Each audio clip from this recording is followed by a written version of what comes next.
योगेन चित्तस्य पदेन वाचां मलं शरीरस्य च वैद्यकेन योपाकरोतं प्रवरं मुनीनां पतंजलिं प्राञ्जलिरानतोऽस्मि। आप सभी दिव्यात्माओं को मैं डॉक्टर ब्रिजमोहन योग प्रचारक पतंजलि योग पीठ हरिद्वार हार्दिक अभिनंदन स्वागत करता हूँ। आज का यह कार्यक्रम बिहार प्रांत के भोजपुर जिले के उद्वंत नगर प्रखंड के दक्षिण कोना में चल रहा है। 5 दिवसीय योग शिविर के चौथे दिन के प्रातःकालीन सत्र में आप सभी ग्रामवासी उपस्थित हैं। आपको एक बार पुनः नमन वंदन करते हुए हम आज अनुलोम विलोम के अभ्यासों के साथ अपने आप को जोड़ने का प्रयत्न करेंगे। तो आइए हम ध्यान मुद्रा में बैठे हैं, सीधे दाहिने हाथ को उठाते हैं और दाहिने अंगूठे को दाहिने नासिका पर रख लेते हैं। बाएं नाक से धीरे धीरे 5 सेकंड तक सांस भरेंगे। फिर अनामिका और मध्यमा से बाएं नासिका बंद करके और दाहिना नासिका से धीरे धीरे सांसों को बाहर करते हैं 5 सेकंड तक। फिर दाहिना नासिका से सांस भरे, फिर दाहिना अंगूठा से दाहिना नाक बंद करके बाएं नासिका से धीरे धीरे प्राणवायु को बाहर कर रहे हैं। यानी जिस नासिका से सांस भरेंगे दूसरे से छोड़ेंगे और जिससे सांस को छोड़ेंगे पुनः उसी से भर के दूसरे से छोड़ेंगे। यानी बायां से लेना, दाहिना से छोड़ना, दाहिना से लेना और बायां से छोड़ना। ये है अनुलोम विलोम का विधि करने का तरीका। और यह जब सांस भरेंगे तो 5 सेकंड तक लेंगे और 5 सेकंड तक सांसों को छोड़ेंगे। ऐसा अभ्यास यदि 15 मिनट नियमित करें तो हमें क्या लाभ मिलेगा, ये हम अभ्यास के दौरान आप सबको बताने का प्रयास करूंगा। तो आइए हम सब मिलकर के पवित्रता के साथ इस अभ्यास को शुरू करते हैं।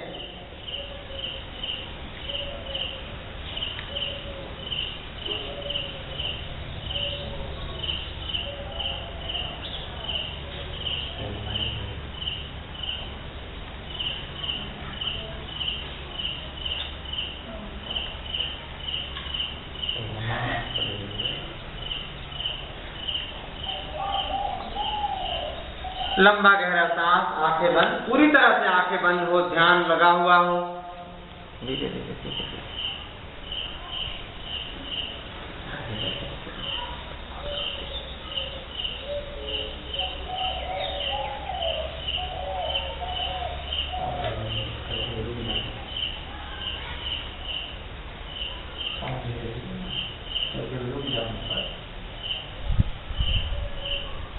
लंबा गहरा सांस, आंखें बिल्कुल बंद हो।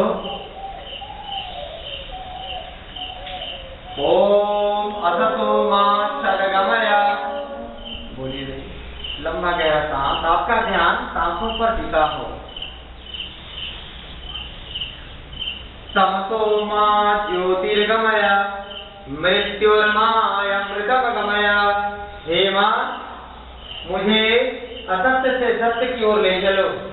हे परमात्मा, मुझे अंधेरे से प्रकाश की ओर ले चलो।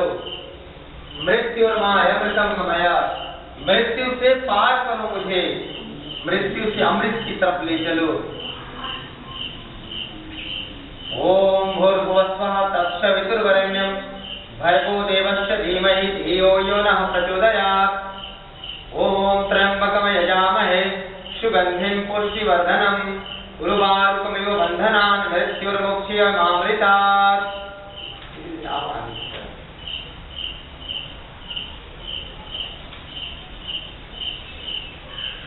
लंबा गहरा सांस, पूरा ध्यान सांसों पर टिका हुआ हो। अभी हम ना घर पे ध्यान लगाएंगे, न बीमारियों पर ध्यान लगाएंगे, न समस्याओं पर ध्यान लगाएंगे। मन ही मन परमात्मा से प्रार्थना की, हे परमात्मा, आप हमें जन्म दिए हो, हम तो मानव शरीर को प्राप्त कर लिया, लेकिन अब हम घुमा लो पीछे की तरफ बैठना, चेहरा दिखेगा।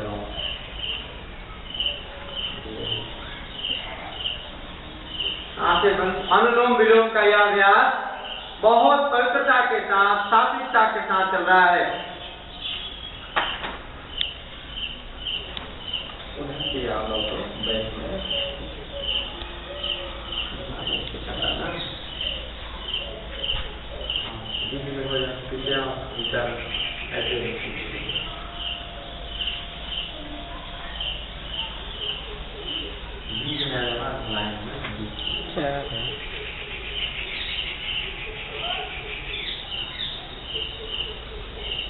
पूरा सांस भरिए, लंबा गहरा सांस। जितना सांस भरेंगे उतना ही हमारे अंदर ऑक्सीजन का लेवल बढ़ेगा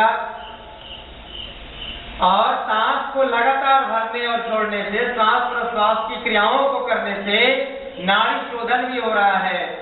72 करोड़ 72 लाख 10,210 नाड़ियों से बना हुआ शरीर केवल प्राण वायु को अंदर और बाहर करने से शुद्ध हो जाता है, पवित्र हो जाता है, सारे विकार बाहर निकल जाते हैं और हम अपने आप को बीमारियों से मुक्त समझते हैं। हम अपने आप को बीमारियों से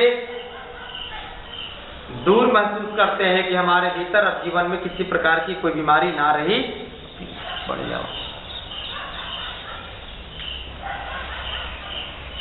लंबा गहरा अभ्यास। आप ध्यान लगाइए उस परम पिता परमेश्वर पर जो परमात्मा सांसों के द्वारा हमारे साथ जुड़ा हुआ है। यही प्राण ईश्वर है, यही प्राण भगवान है, यही प्राण परमात्मा भी है। सांसों का क्या भरोसा, रुक जाए कब कहां पर।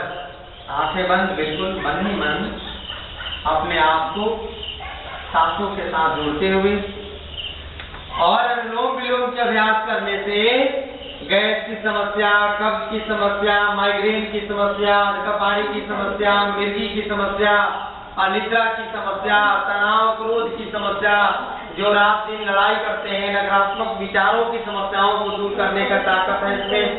कैंसर जैसे भयंकर बीमारी से भी हम दूर हो सकते हैं, बच सकते हैं। किसी को थायराइड है, किसी को बवासीर है, नकसीर है, सोराइसिस है, चर्म रोग है, एक्जिमा है, बांझपन है, नपुंसकता है, धातु रोग की समस्याएं है, स्वप्न दोष हो रहा है, माँ बहनों में लिकोरिया और रक्त प्रदर्श की समस्याएं हैं। इन सारी समस्याओं को अनुलोम विलोम के माध्यम से हम धीरे धीरे शरीर के अंदर के सारे इंटरनल सिस्टम्स को, इंटरनल पार्ट्स को हम दूर, उनके बीमारियों को दूर कर सकते हैं और हमारे जो अंदरूनी हिस्से हैं उनमें श्वास प्रश्वास की क्रियाओं के द्वारा ऑक्सीजन का स्तर ज्यादा बढ़ जाने से हमारे कोशिकाओं में ऊर्जा, हमारे कोशिकाओं में ताजगी, हमारे कोशिकाओं में यानी जो मृत प्राय कोशिकाएं हो रही हैं वो कोशिकाएं धीरे धीरे पुनर्जीवित होने लगती हैं। यानी जो डीजनरेट कोशिकाएं हो रही थी वह धीरे धीरे रीजनरेट होने से, पुनर्जीवित होने से हमारा अंग प्रत्यंग शक्तियों से भर जाता है और कभी भी हमें थकान नहीं होता है, कभी पैर नहीं कटाता है, कभी भी माथा दर्द नहीं करेगा, कभी भी आलस्य नहीं होगा और कभी भी हम गलत रास्तों पर नहीं जा सकते हैं और कभी भी असत्य मार्ग पर, कभी भी सात्विक और रासिक तामसिक शक्तियों से कभी भी हम नहीं जुड़ सकते हैं और हमारे भीतर की सात्विक शक्तियाँ धीरे धीरे पुनर्जीवित हो जाती हैं और हम सभी निम्न चेतना से उच्च चेतना की तरफ बढ़ने लगते हैं और हमारा जीवन अब केवल मेरे लिए नहीं बल्कि संकीर्णता से विराटता की तरफ और पूरे ब्रह्मांड की सेवा में लग जाता है। बोलिए भारत माता की।